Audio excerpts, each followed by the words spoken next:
Good afternoon students. कक्षा 5वीं पाठ 3 सुल्तान की पसंद। बेटा ये कहानी जो है फिलीपींस देश की कहानी है। ठीक है, ये जो कहानी है ये विद्यार्थियों के लिए बहुत ही शिक्षाप्रद अर्थात सहायक शिक्षा देने वाली। यहाँ पर बेटा ये कहानी जो है एक राजा है सुल्तान मालाकास जो उनके ऊपर है। जो सुल्तान मालाकास थे वो युवा नहीं रह गए थे। युवा का मतलब था जवान। उम्र बढ़ने के साथ साथ बेटा वो बूढ़े हो गए थे और कमज़ोर हो गए थे। ठीक है, और वो जानते थे कि अब वो ज़्यादा दिनों तक जीवित नहीं रह पाएंगे। उनकी बेटा एक इकलौती पुत्री थी। इकलौती होती जो अकेली संतान हो अपने माँ बाप की। उसका नाम था मायूमी। उसका विवाह जो है अभी तक नहीं हुआ था, तो इसलिए जो है सुल्तान हरदम जो है उसी की चिंता में लगे रहते थे। जो राजकुमारी थी वो युवा थी और बहुत ज़्यादा सुंदर थी। अब वो राजकुमारी से विवाह करने के लिए तो बेटा बहुत सारे राजकुमार तैयार थे और सुल्तान की भी इच्छा थी कि राजकुमारी जो है उनके जीते जी विवाह कर ले। यह सोचकर बेटा उन्होंने जो है मायूमी के विवाह के लिए जो है तैयारी करनी शुरू कर दी। अब मायूमी कहती कि पिताजी मैं विवाह किसके साथ करूँगी।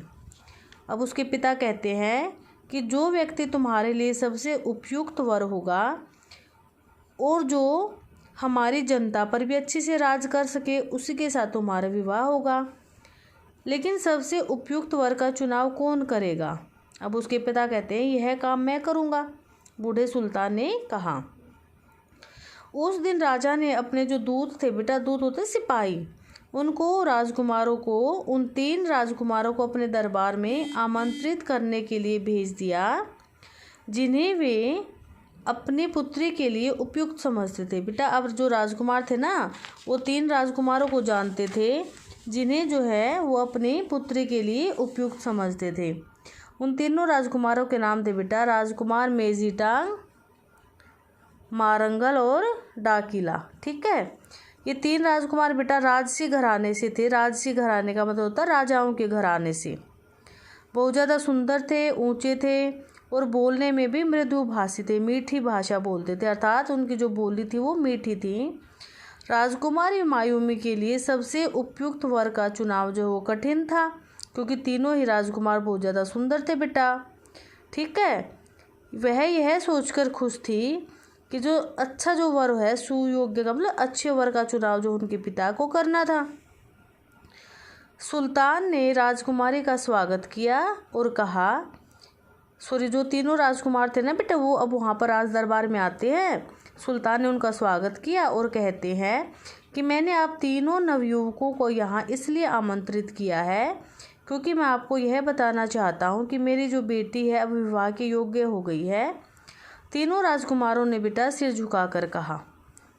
ठीक है, राजा ने फिर कहा आप तीनों योग्य हैं, मेरे राज्य पर जो है अच्छे से राज करने के लिए उपयुक्त है।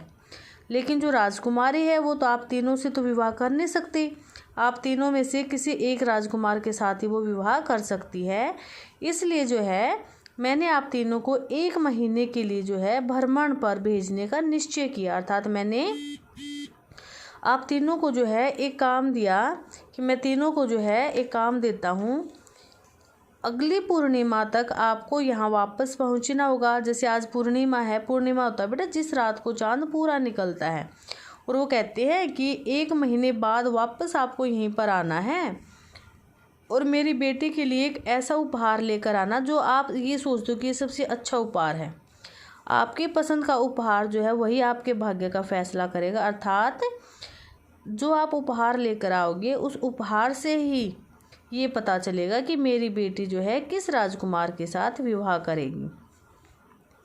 दिल में उमंग लिए तीनों युवक उसी क्षण चल दिए।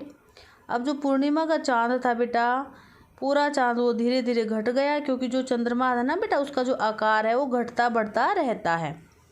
फिर नया चांद उदित हुआ जो दिन प्रतिदिन बढ़ता रहा। पहले 15 दिन चांद का आकार घटा, फिर अमावस्या आई, उसके बाद बेटा फिर जो है दोबारा अमावस्या के बाद चांद का आकार बढ़ने लगा।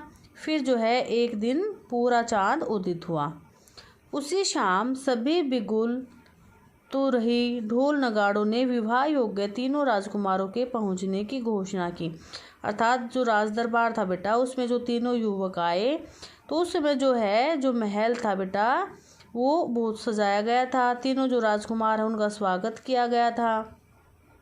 राजा ने दीपों से जगमगाते एवं फूलों से सजे दरबार में बेटा उनका स्वागत किया। अब वो कहते हैं कि आप मेरी पुत्री के लिए कौन सा बेशकीमती उपहार लाए हैं राजकुमार मेजीटांग। ठीक है, अब वो राजकुमार मेजीटांग से पूछते हैं कि आप जो है सबसे पहले आप बताओ आप मेरी बेटी के लिए क्या उपहार लेकर आए हो। बेटा इस कहानी का ये पार्ट 1 है, पार्ट 2 हम कल करेंगे। ठीक है, ओके।